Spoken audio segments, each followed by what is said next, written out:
right now on 5 on Your Side at 10. Murky and misty. The low clouds linger into Thursday.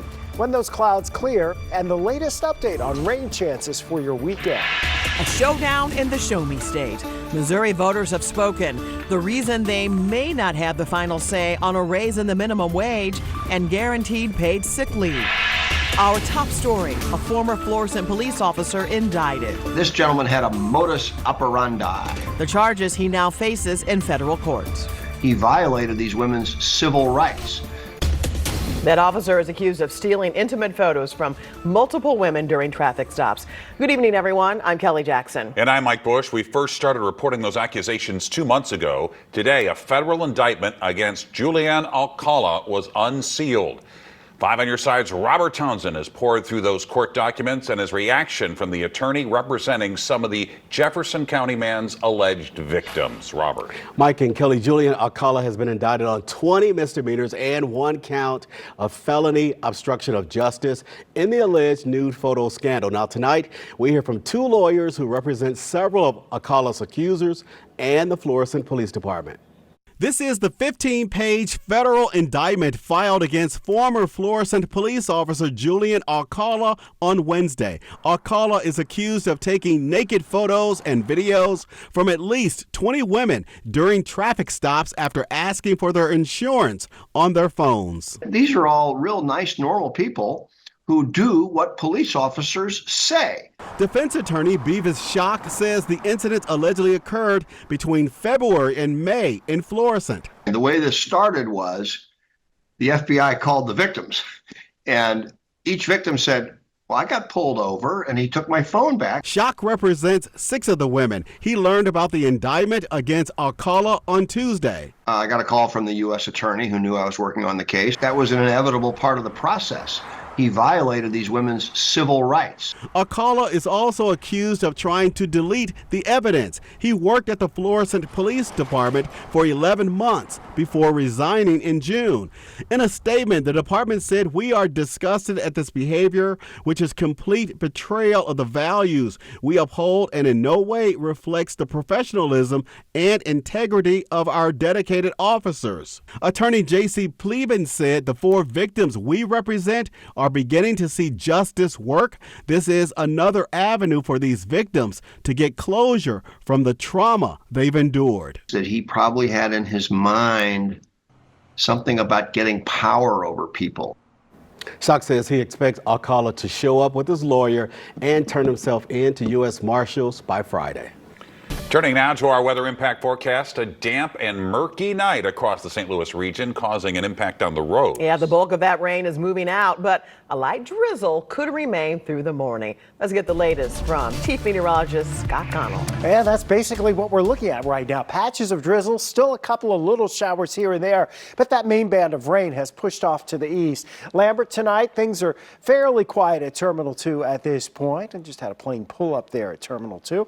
There you go. You've got a few showers out here coming in from the west. There's still a couple out towards Kingdom City, and we have this area that's rolling right along the Missouri River here. It's south of Warrenton, about to move into Innsbrook and also down towards Union. Not a lot of rain with this. You might get another 1/100 of an inch. That would be about it. In fact, the rainfall tallies across the region, these lighter greens, generally 1/10 to 2/10. That was about pretty much what we saw across the region. Areas to the south and southwest of St. Louis, there was a little more thunder, and so a few spots ended up with about 1/4 of an inch to 1/3 of an inch. But most of us did not get a lot of rain, nor will we see a lot for the remainder of the night into tomorrow morning. Outside of some patchy drizzle tomorrow morning, you're right around 50 degrees walking out the door. Problem is these low pesky clouds that are out there right now probably will still be here tomorrow morning, and maybe even for some of us this time tomorrow night. We'll update that trend in a few minutes, Mike. A possible new hurdle tonight for Missouri workers just 8 days after voters overwhelmingly approved Proposition A to increase the minimum wage and mandate sick leave. Now a coalition of state associations is planning to challenge the measure. 5 on Your Side's Laura Barcheski talked with both sides about their concerns. Laura. Mike and Kelly, a lot of these changes for minimum wage workers are scheduled to take place next year, but the coalition challenging Prop A wants to stop it or even change it. Missouri Proposition A raises the minimum wage statewide from $12.30 an hour to $13.75 on January 1st, 2025, and makes it $15 by 2026. Starting in May, it also guarantees an hour of paid sick time for every 30 hours worked. When we invest in workers, when we support their development and their success, they turn around, they spend those wages right back in our local restaurants, in our local coffee shops, in our local mechanics, and drive economic growth throughout the state. But a coalition of groups, including the Missouri Grocers Association, Restaurant Association, and Associated Industries of Missouri, are planning to challenge the new law. One concern, rules around paid sick time. It'll take our ability to ensure our employees are healthy when they come to work. Under this initiative, we are no longer allowed to ask about the health and the well-being of our employees, and we find that to be a great concern of ours. The Restaurant Association says they're worried about how it will affect small restaurants. We operate on a very small profit margin, and this is going to affect the restaurant's ability to stay open. Ray McCarty with Associated Industries says they believe this will continue to increase prices for customers. Some time ago, we didn't pay as much as we do now for the hamburgers at the drive-thru, but we're now paying a lot more for that. Prop A sponsor, Missourians for Healthy Families and Fair Wages, disputes all of these claims, saying employees have a right to health privacy. They say data shows minimum wage increases don't equal business closures or higher prices. We looked at Missouri compared to every neighboring state that didn't increase the minimum wage, and actually Missouri's unemployment rate decreased faster than any of those states. The coalition is looking into legal challenges through the courts and is also considering bringing it to the legislature, which actually could make changes since this is not a constitutional amendment. I'll have more details on these issues if you head over to this story on KSDK.com. We've learned an Amber Alert issued for a mother and her two daughters in St. Charles County was falsely reported. Police say someone reported that the family left their O'Fallon home with a man Sunday night and that the girls were later taken by the man in southeast Missouri. All three were found safe hours later in Texas. Police say there could be charges for whomever made the false report. Tonight, the St. Charles County community continues to rally around a family who lost their 9-year-old daughter. Last week, the girl was hit and killed by a school bus on Lupine Court and Snowbird Lane. Today, a local restaurant hosted a fundraiser for the family at its 2 locations, donating a portion of their sales towards funeral arrangements for the girl. There's also a GoFundMe that has raised more than $25,000. We hear about all the bad all the time, but we never hear about the good. And even though it's a sad time or a tragic loss, it's good to see that we can come together and unite as one and be there for somebody. And we have a link to the GoFundMe page under the As Seen on TV section on KSDK.com. A new change at the DMV meant to speed things up is slowing things down. The Department of Revenue recently installed new software allowing people to submit and renew documents online. However, multiple drivers told us they waited in line for hours due to issues with the system. Just be ready to sit, I guess.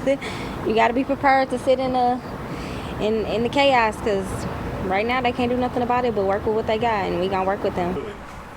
The Department of Revenue says it's seeing a higher than average number of customers after having to close for days to install the software. It also says wait time should be back to normal in the next few days. Software issues are forcing St. Louis County to put a pause on senior property tax free applications. The system was shut down about 5 hours ago. Officials say so many homeowners are applying, software developers need to update the system to keep up with the demand. It's expected to be back online Monday morning. Those eligible still have until June 30th to apply. The truth is out there. Let me be clear. UAP are real. Tonight, the truth-seeking on Capitol Hill to out-of-this-world claims. Avoiding holiday bird blunders, the common mistakes by Thanksgiving cooks that could create an unwanted side of salmonella. While it's still mild this weekend, there are some big changes coming as we head into next week.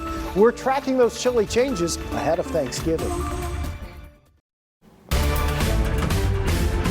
Tonight, President-elect Donald Trump is back at his home in Mar-a-Lago, Florida. He made a whirlwind trip to Washington, D.C. today, celebrating with House Republicans who secured control of Congress. He also returned to the White House. President Biden welcomed the president-elect, fulfilling his promise of a peaceful transfer of power. The two met for 2 hours.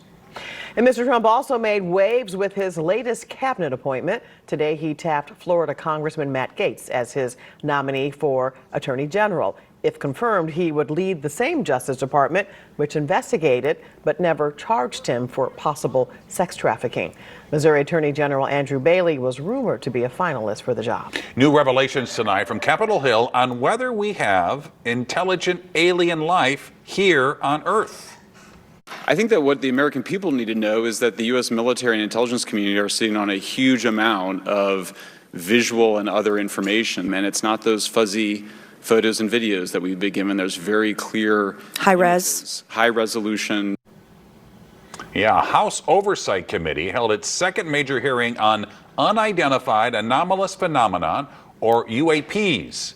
Lawmakers focused their questions to former Defense Department officials and researchers on the need for more government transparency. A longtime St. Louis-based company is staying put in downtown, but changing addresses. Architecture firm HOK announced it will move its 170 employees into a larger space at Peabody Plaza. That's just a few blocks away from its current home at Broadway and Walnut. The news bucks the trend of downtown office vacancies. PR giant Fleischman Hillard announced last month it's moving to Clayton after 70 years in the city of St. Louis. You could soon watch Cardinals and Blues games on Amazon Prime. Diamond Sports Group has announced a multi-year deal to place all of its FanDuel Sports Network streaming apps on Prime Video. The move comes one day before a bankruptcy judge is expected to rule on Diamond's reorganization plan. Thanksgiving 2 weeks from tomorrow, which means spending hours in the kitchen preparing for your turkey dinner. Well, one thing you don't want to bring to the holiday table is food poisoning. And tonight, Consumer Reports reveals the one thing many of us get wrong that could make our guests seriously ill. Rinsing off the bird. It's what many of us do with our Thanksgiving turkeys before they hit the oven. But spoiler alert, according to Consumer Reports and the USDA, rinsing won't make your poultry any safer. In fact, you may be doing more harm than good. Rinsing raw poultry won't eliminate salmonella or other harmful bacteria that can make you sick. Only cooking it to 165 degrees can do that. However, what rinsing will do is increase the chances of cross-contamination in your kitchen. That's because bacteria can easily spread to the sink, faucet, countertop, you name it. It's something home cook Marina Farrow has known for years. I don't like washing a turkey because I'm very scared of contamination. I don't like to put it in the sink. I don't like to splash anything because it just gets everywhere. So how should you prep your turkey? First, wash your hands for at least 20 seconds with soap and warm water. If you want to remove that raw turkey slime, pat the bird with a damp paper towel, discard it, and then immediately wash your hands again. And then I season it the way I want it, and I put it into the tray, and it goes into the oven. And here's another warning. Be careful of those spice containers. Research has shown they can be covered in bacteria, which can easily spread to your hands and then the food you're preparing. To play it safe, Consumer Reports recommends pouring seasonings into a separate dish beforehand and discard what you don't use. You might also want to wipe down the containers after use. And don't forget to wash your hands before and after you check that online recipe. Research has found your phone may be teeming with bacteria that can travel to everything you touch, including food. Be mindful of your sponges, too. Hotbeds of bacteria. Sanitize them in the dishwasher or microwave wet ones for 1 minute. If they start to smell, that's your cue to throw them away. It's a brand new effort to keep kids safe while mixing in fun and learning outside of the school day. St. Louis's Office of Violence Prevention teamed up with the YMCA to offer a mobile Y. You'll now see them all over the city. And new tonight, 5 on Your Side's Brent Solomon explains why they're rolling it out. Welcome to the Mobile Y. On a cool, rainy night, what child wouldn't want a fun escape? Call it an indoor playground of sorts. Video games, virtual basketball, and bowling. Mixed in with the excitement, tools to help young people exercise their brains. Science, technology, engineering, math. We could do like robotics with the kids, The kids get to learn different coding on our iPads. We have mobile DJ units, so our kids get to learn how to DJ. You're looking at the Mobile Y. It is brand new to St. Louis. The city investing more than $235,000 in ARPA funds to roll it out to communities across St. Louis for the next couple of years. For the youth that sometimes don't get the opportunity to go to a rec center or get to go to the YMCA, this is a meaningful way to bring those activities to them and let them be kids. Wednesday night, the Mobile Y traveled to Lafayette Square. The goal is to bring it to different locations several times a week. We're really about reaching out to the kids who aren't members, who may not be able to afford a membership or may not be able to get to a building easily. City leaders believe bringing a safe outlet directly to neighborhoods can create inspiration. Think about the youth in the city that don't always get the opportunity just to be youth, don't have a safe space just to be kids. It means opportunity, right? Seeing things that in maybe some neighborhoods kids have never seen before. And if seeing it is believing it, perhaps a fun escape can be the pathway to somehow discovering purpose. It builds life skills, builds character in these kids. Brent Sullivan, 5 on your side. The Mobile Y will make its next stop at St. Mary's High School in Dutchtown Saturday afternoon. You can also request it to show up to a community event, and we have a link in the As Seen on TV section on KSDK.com. Let's check in to give a Chief Meteorologist Scott Connell with the weather impact forecast.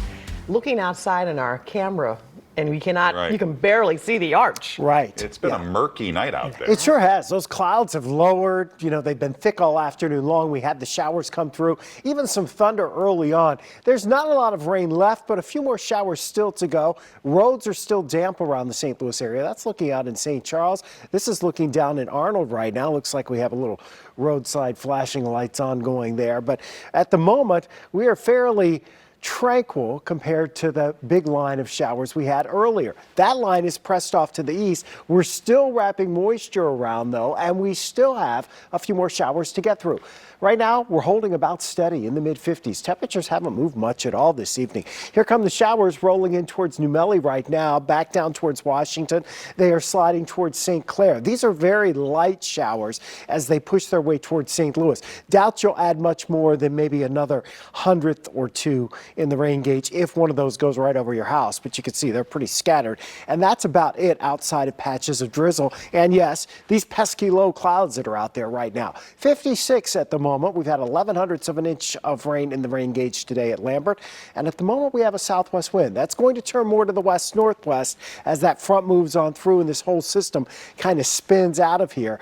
The problem with these types of systems this time of year is you get the low clouds, and if you don't scour them out during the daytime hours, it's hard to get rid of them at night. That's a concern for tomorrow because the back edge of clearing tomorrow may not make it into St. Louis until after sunset, and then we may have to nudge it to get it out of here by Friday morning. Tomorrow, your hour-by-hour forecast featuring temperatures in the 50s. Next 7 days looking like this. Friday, we're being optimistic. We're going with brighter skies. That would push us into the low 60s. Saturday, mid-60s. Sunday, the clouds are thickening, but still mid to upper 60s. That'll take us towards Monday and Tuesday when we have rain chances rolling in. So let's look at this weekend in a little more detail. Don't think there's a lot of rain around on Sunday. But as we go into Sunday night and Monday, this system will be out to our west.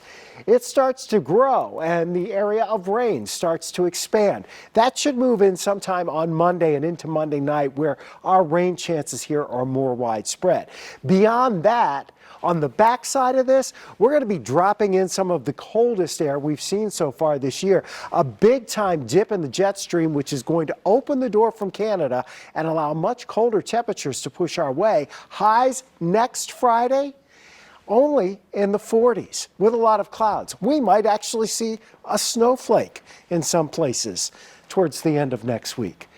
Yes, you might. A snowflake. See, just a. Just one. No shovel. No shovel. We're not to that point. We're not even close to that point yet, but it is going to be a chilly change. Yeah, that will be a change for sure. Scott, thanks. Sports is next with Corey. Well, Illinois basketball was back in action against one of the most recent darlings of March Madness. One of the best hoopers in the area signed her college commitment, and a local jockey has quite the story to tell. Stick around, sports is up next. This 5 on Your Side Sports Report is sponsored by Telly Tire and Auto Centers, driving your way since 1942. This is the world of college basketball today. Don't get too attached. You're probably going to have a completely different team next season. That's the reality for the Illinois Fighting Illini. It's a young roster with just 4 players returning from last year's squad. But the talent level has not dropped off, and we saw that again tonight. The Illini hosted recent March Madness darling Oakland tonight in Champaign. Will Riley's coming off Big Ten Freshman of the Week honors. Off to a good start in this game. That's good for 3. Big night for Tomislav Ivicic. The 7-footer had 20 points and also added 4 steals and 6 rebounds for good measure. It's a balanced stat line. I have to show you the play of the night from Oakland, though. Alan Mukeba comes flying in for an insane putback. Look at that again. My goodness. Didn't matter, though. Illinois wins 66-54.